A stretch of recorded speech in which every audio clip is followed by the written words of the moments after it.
Conscious Collaboration brings together entrepreneurs, change makers, and thought leaders. We aim to highlight the people that embody the idea of aligned mind, body, and business. Each week, we share, discuss, and learn from the various experiences and ideas of our guest experts. Through our discovery, we find a path to an aligned mind, body, and business. What's up, guys? It's Emily. And I'm Lisa. And I'm Michelle, and we're the Conscious Collaboration. Welcome, everybody. Super excited today. We have a very special guest, Rachael Weaver. We're super excited to have her on the podcast and for you guys to learn more about her. Just a little background. Rachael combines human design and conversion copywriting to help spiritual entrepreneurs clarify and amplify their aligned, authentic message so they can attract ideal clients and create lasting impact. She also helps women sell out programs on the first round, sell high ticket one-on-one with ease, and create a massive impact with a simple message. I know this firsthand, and Lisa does as well, but we'll talk about that a little bit later. Also, women go from chasing clients and struggling to know their direction to attracting ideal clients and building a sustainable and wildly impactful business. So simply put, she is your soul-aligned messaging coach. Welcome, Rachael. Thank you, ladies. Thank you. I'm really excited to have this conversation with you guys. Yes, we are so excited too. So I think first and foremost, tell us a little bit about what the heck is human design? Yeah. Human design is basically, it's your energetic blueprint. So it's like your aura, and it's how you present yourself to the world, as well as how your energy interacts with the world. And it's based off your birth date and time. So you can Google human design. You'll come up with like several websites that you can get a free chart. And it'll spit out this kind of archaic looking chart with a bunch of centers and lines and numbers. But it all is a blueprint really to how your energy works. What are the factors used to determine those things in human design? Well, it's the location that you were born, and then your birth date and time. And the time is because there's a lot of people that are like, I don't know when I was born, right? You can do as best you can to get as close as you can. And some facets will change if you are an hour off. Most of the time it's pretty close. And there's other ways you can douse on it and some other ways to figure out what your birth time was. Mm-hmm. But the whole system of human design is like a combination of I Ching, chakras, the astrology, and gene keys. There we go. Cool. Those all together really paint the picture together. So it's a really deep system that can be overwhelming when you look at it. Yeah, very complex. How did you even get into that? It's a spiritual journey for me. It was wanting to understand myself better, wanting to understand my own intuition and how to connect to it. And someone had mentioned, I think I was listening to a podcast and somebody had mentioned it. I went and looked into it, and it instantly felt like, oh my gosh, this is me. This is me in a nutshell. And it's all the things that I feel ashamed of. And that really set off the dominoes of diving into the system more and more and more. And for me, I know a lot of people can look at it and like, I don't get it. That's how I feel about astrology. I look at astrology and I'm like, I don't get it. But I look at human design, I'm like, oh, it's doing this, this, and this. And like, it all makes sense. So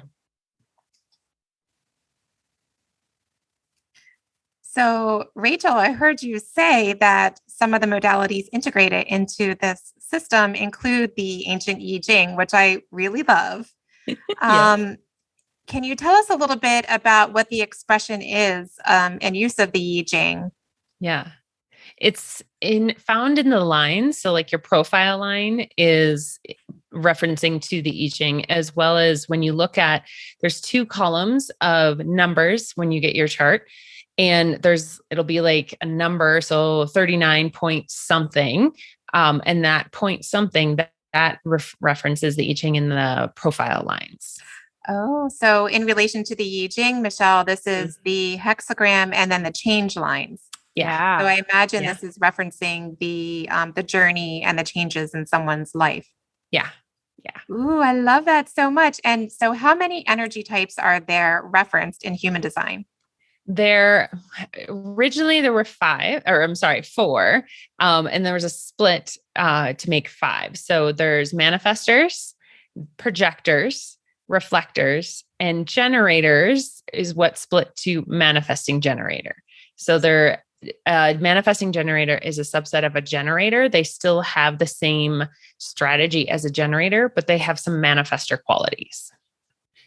I love that so much. And I think anytime I hear the descriptions of the different profiles, myself included, everyone wants to be a manifester.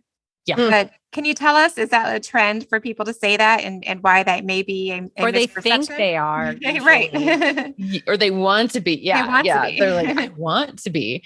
I think it's because there's so much talk about manifesting, right? Like we all want to be able to manifest. And so if you're a manifester, then you get to manifest, right? But all 5 types, when you're in alignment with that energy, manifest like magic. You don't have to be the manifester. The manifester is just someone that can initiate something and they don't need someone else to either ask them a question or bring something into their reality. They can decide, I'm going to go out and I'm going to create this. That sounds like so much fun. I know that's not my type. It's really cool too, especially with the whole mind body business theme. Yeah. If you picture it visually, I know, cause I've, worked with you and had my design chart done. I'm a generator, by the way. And it shows all of the different, when she says gates, there's like all these lines and it's like your body and your spirit and your head and all these different places. And if you're working against those things, just like we talk about with, not taking care of your body affects your mind and your business. It's the same. It's all hand in hand. It's all I think you said the word alignment, Rachel. So, so that's interesting. Not to get too crazy in depth, but can you give just like a small description of each type just for listeners who might think, hey, that sounds like me? Yeah. Well, let's start with manifestors. Manifestors are a bigger energy. They're a repelling. So either you love them or you hate them kind of energy.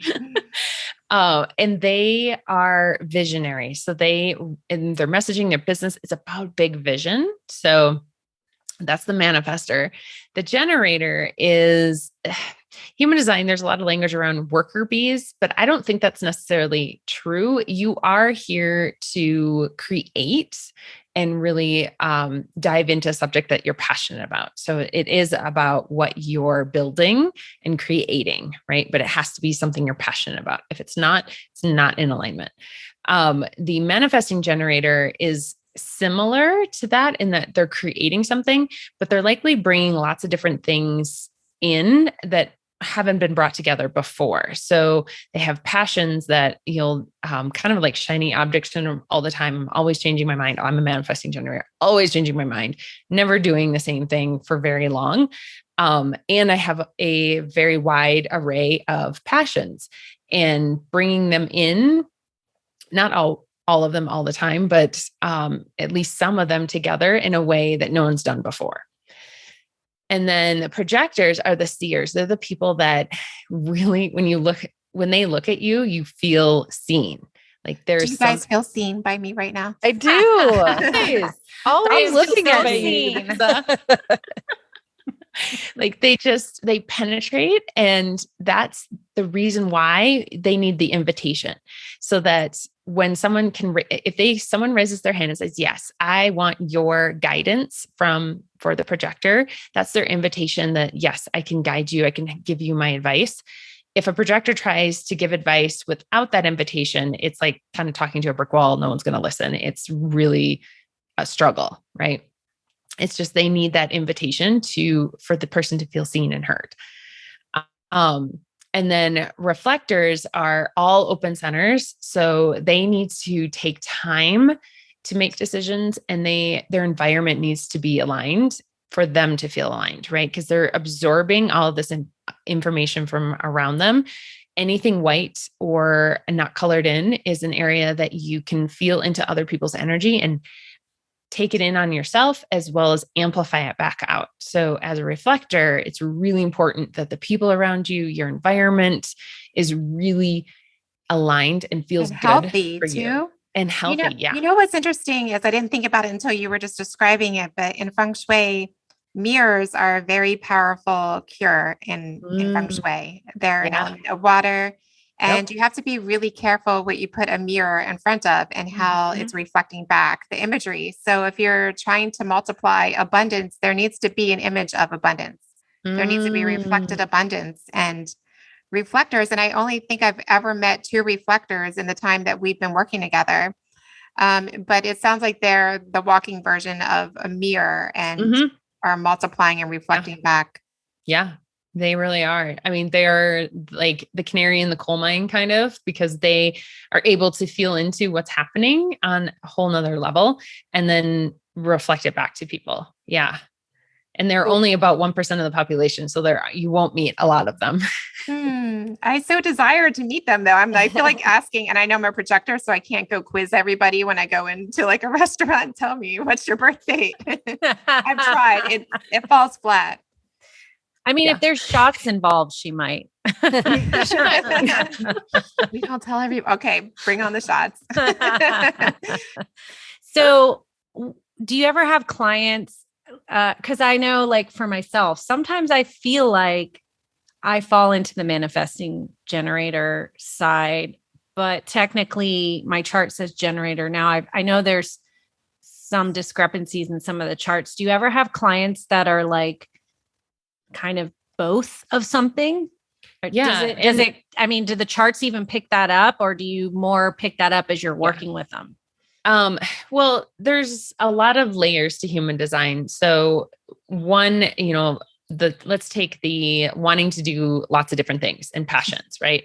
You think of manifesting generator, right? But it's actually a gate. It's gate 34. That is I want to do lots of different things gate. Every manifesting generator, I won't even say every, a lot of manifesting generators will have that gate, but also generators as well and other people. So it's not just the manifesting generator in that theme, right? So and even when you think of some profile lines also kind of overlap with other areas in terms of like the qualities of them, if that makes sense. So it's a layered thing. And I will say that we have all of the energy of the chart. It's not like just because it's white and not colored, it doesn't mean that we don't have that energy. It just means we don't have a consistent access to it. It's not something that's like innate in us. It's going to be, we'll kind of ebb and flow in and out of it, depending on the people around us, what's happening in the cosmic energy, that kind of stuff. And so even if it's white, you still have it. It's still within you. Does that make sense? Yeah. So if it's, so just for folks that might not know, it can be white or like red or black, right? There's like different colors and it means different things. Yeah. Yeah. The red is the unconscious and the black is the conscious side. So you have a design side and a personality side. And they're different, right? Like we're more aware of our conscious side, obviously, because it's more conscious. But the unconscious is kind of driving the bus, right, so to speak. So would you say that people can excel at certain roles in business based on their human design type? I think there are different types lean towards different roles for sure, but that doesn't mean that someone that's not that type can't do that job, right? Mm-hmm. Like a manifestor can't be an implementer, like in a VA, say a manifestor being a VA that's doing all the work, right? More than likely though, they'll start to feel like that's not the area of their like genius. Once they turn it then into an agency where they're more the visionary and they have other people underneath of them doing that like more manual work. And the other thing too, to keep in mind is that all these different gate energies and channel energies, we will find ourselves leaning towards naturally if we're following our strategy and authority.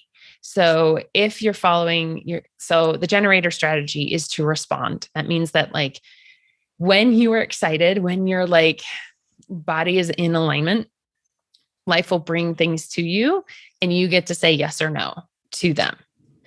And that is your authority, unless you have emotional authority, which is a little different. But if you're just sacral authority, like that's how it works. Like you get in your body, you're excited. You just get to feel this like lit feeling. Life comes to you. You get to decide, ooh, I like that. I don't want that. It's like a buffet. I want this and this and this, right? And you will naturally find those gate energies and your profile and all the other things will start to fall into place all on their own. But if you're not doing your strategy and authority, that's when you can get really off track and all the gate and all the other stuff starts to be like, that doesn't resonate. That doesn't feel, it's because there's a lot of conditioning that's already present and you're already shooting on yourself. You're already saying, this is what I'm supposed to do. Right. Rachel and I went through a lot of shooting together. I don't like how that sounds. Yep. I am a product of not using your authority correctly, or I was a product, I should say, of that. Or I don't even want to say a product, but I was, on that end, and Rachel was able to take me to the other side and help me see how that, works.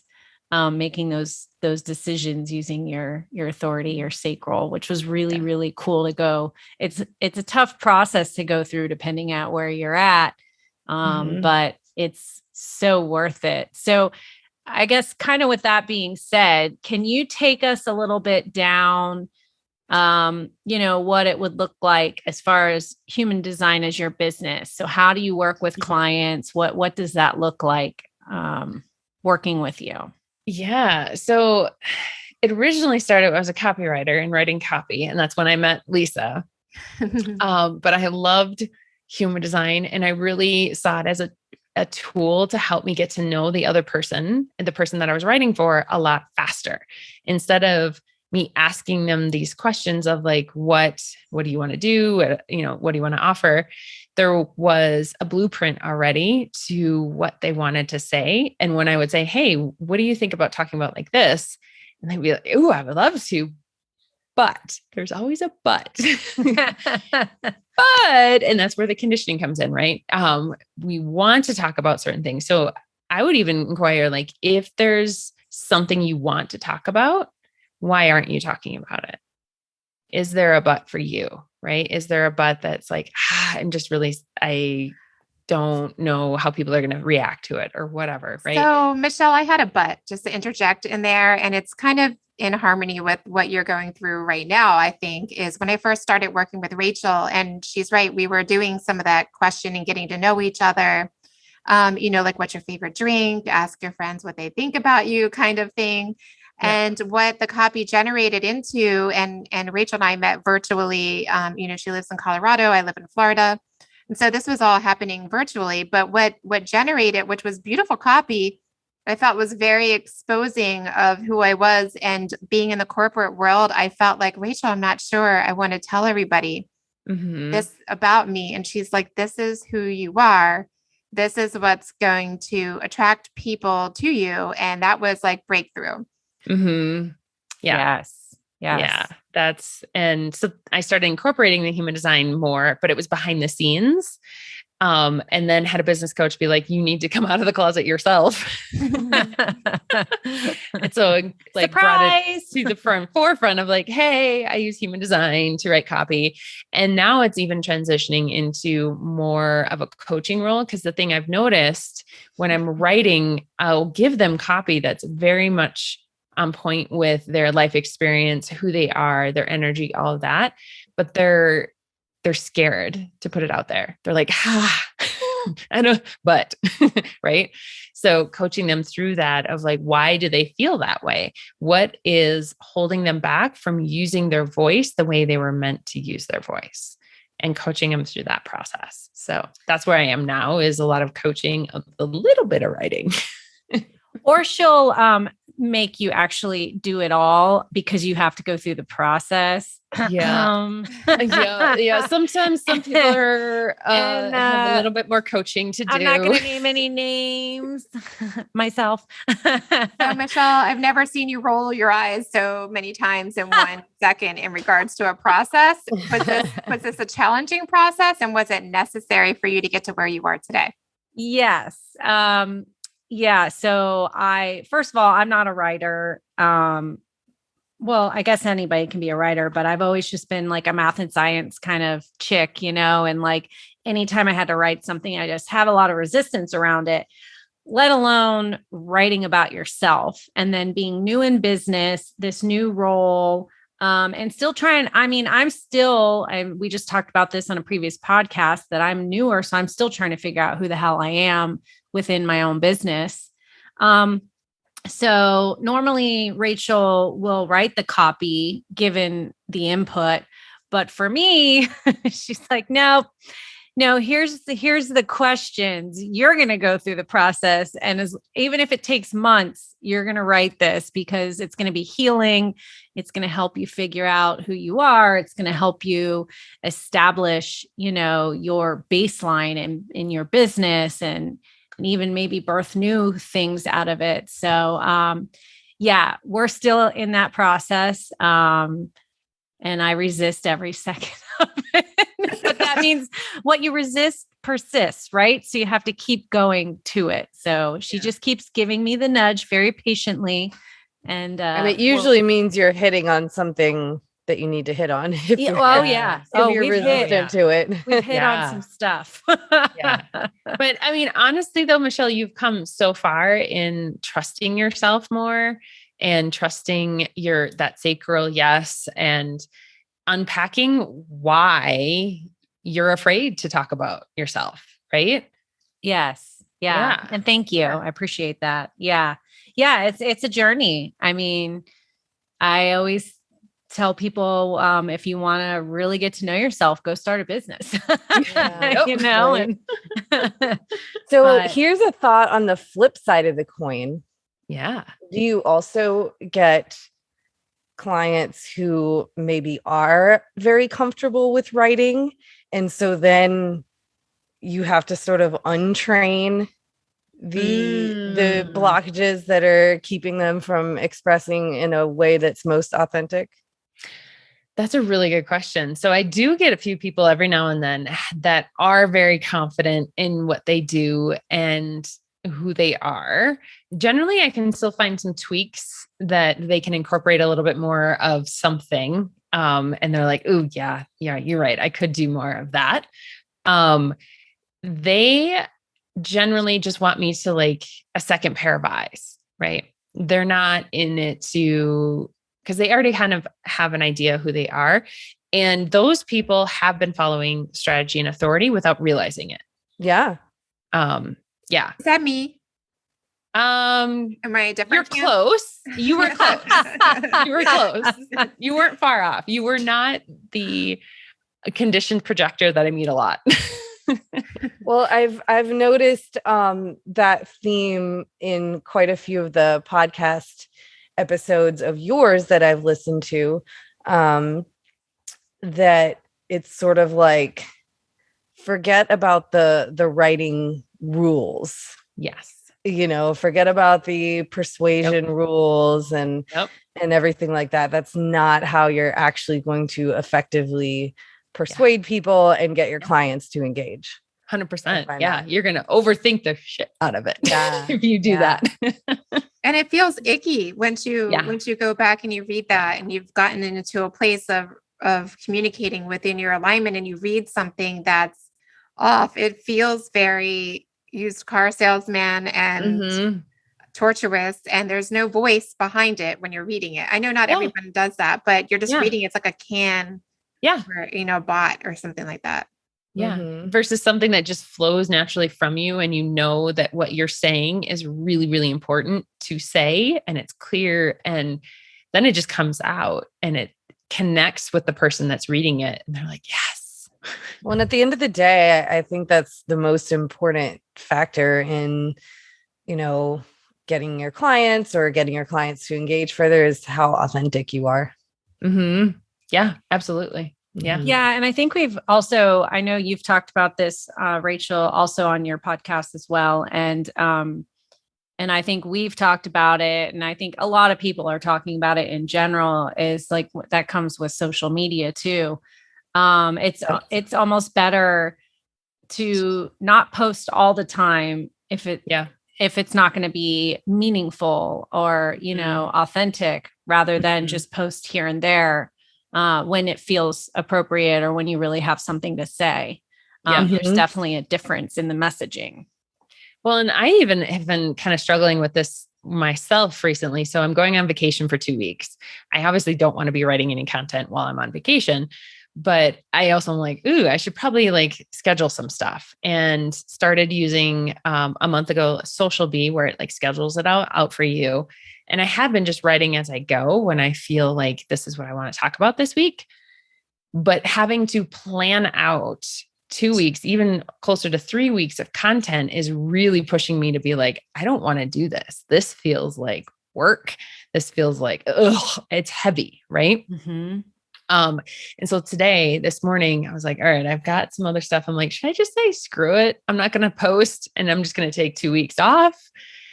So instead of just making a fear-based decision or forcing myself to do it, I sat and cleared my energy and connected into my own higher self and was like, what do I need to do right now? And it was like, no, write these 2 posts. So I wrote those 2, and I was like, oh, that was easy. Then I wrote a couple more. And I'm like, oh, that was easy. And I wrote 6 posts this morning in a matter of an hour and a half, because it flowed. Right.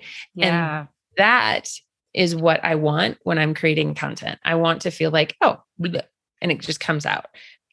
If it's feeling forced for whatever reason, then you need to take a step back and ask the questions of am I doing this out of fear? Am I doing this out of, because I have to be consistent, have to whatever I shoulding, or shoulding, or do I actually want to create this because it's something I want to talk about? Yeah. That's really good. I like that. I think this kind of might go along with this a little bit. We like to ask our guests this question. Do you ever come across imposter syndrome in your business and in your, even as long as you've been in business now? Yes, a lot. I've had my issues with it. I think everybody has some level of it. And every time you kind of up level yourself and you're doing something bigger, and you're going to feel like an imposter. And I think it's just because you're doing something new too, right? Something you haven't done. You're like, should I be doing this? I don't know. What do you do to overcome it? I tell myself that it's new. If it's something I've never done, it's new, I'm going to feel like an idiot. If it's something that it's coming up for another reason, I've had it where I know what I'm talking about. I know what I do, but I still feel like it's not good enough. It's not so much imposter. It's because I don't feel like I'm good enough. So that's where I do the work. It's okay, I feel like I'm not good enough. I need to do more inner work there. Those are the 2 ways it shows up for me. Yeah, I think it's Gay Hendricks that has the book, The Big Leap. And I think his way of putting it is ERPing. It's upper limit problem. And so,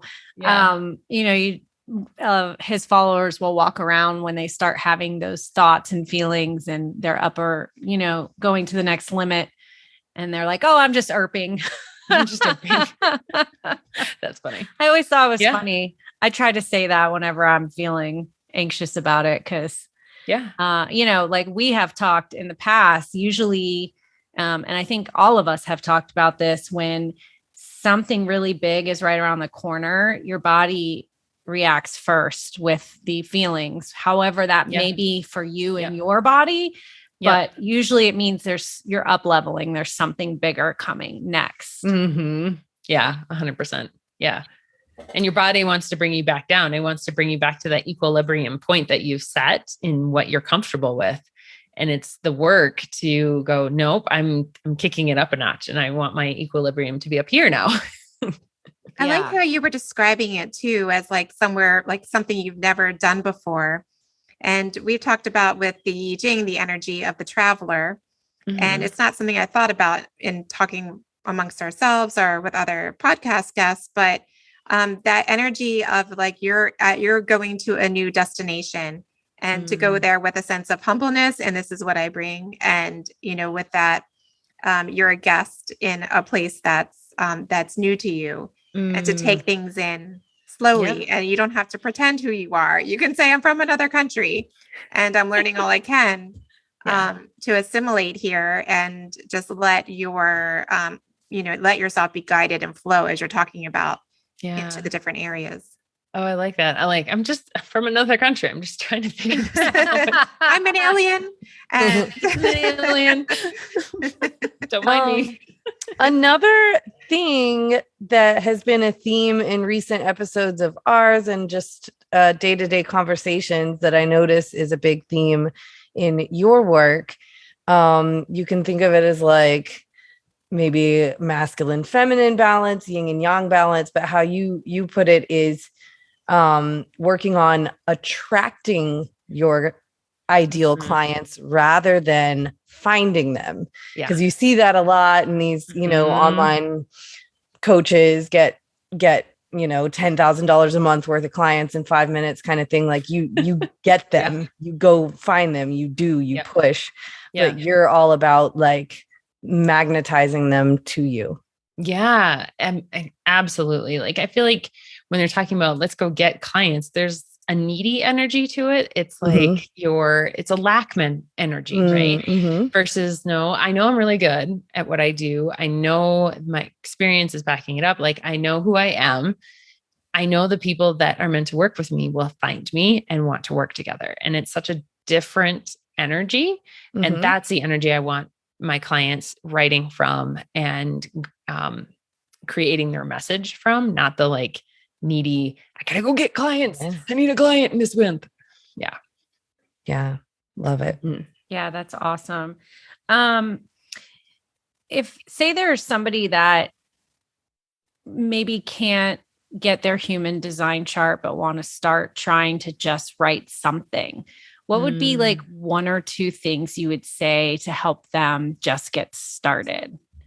Obviously going through human design and working with you, but like if they just want to start sitting down, I mean, is there like a clearing or, just anything for them to do? I think forgetting the rules, like what do you think writing is in terms of your business and how it's supposed to look? Drop that. And then tap back into your body and your higher self. And what do you want to talk about? And coming from that place is going to be infinitely more impactful than anything you create from your mind. Yeah. I keep wanting to plug your podcast too, because it's so good, but it's called Be You, Babe. Yep. Right. And so I think for somebody who's on that sort of like beginning mission to figure this copyright and human design thing out, you've got some really great bite-sized resources there that take this very complex stuff and gives you something to work with right away. And you can get a free human design chart just to find out your type, right? Yeah. So I would definitely recommend that to people to like check out your podcast, because it's got some stuff some actionable items that you can use right away. Yeah. And where would they go to get a free human design chart? Which website would you recommend? You can Google it, or you can go to like myhumandesign.com. There's Genetic Matrix. There's lots of different ones. Yeah. Okay. Awesome. Well, this has been a really, really great conversation. I don't know, Lisa, did you have anything else to add? Rachel's probably attracting all the people to her right now. I won't hold you hostage. Like, we could talk to you all day long, and I'm sure we'll have you back. Hopefully we would be honored to have you back at some point and dive a little deeper into this. I love talking to you ladies. Yay. Well, tell us really quick, for the clients who would like to be attracted to you, where they can find you. Where else they can find you besides the podcast? You can find the website is rachaelweaver.com, and Rachael is Rachael. My free Facebook group is Aligned Copy Posse, and on Instagram at I am Rachael Weaver, because Rachael Weaver was taken. That's awesome. And your podcast again? Is the BU Babe, and it's on Spotify, iTunes, and as well on YouTube. Awesome. Well, thank you so much for being on our show. Thank you, ladies.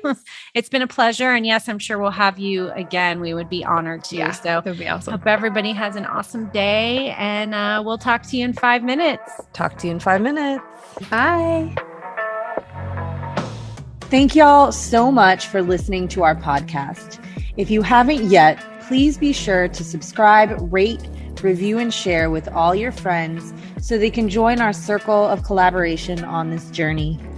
You can find us on Instagram at Conscious Collaboration Podcast, on Spotify, iTunes, and Audible, to name a few. Please join us next time for another deep dive into how you can live life in more alignment, mind, body, and business. Send us your questions and comments in our DMs, or email us at consciouscollaborationpodcast@gmail.com. See you in 5 minutes.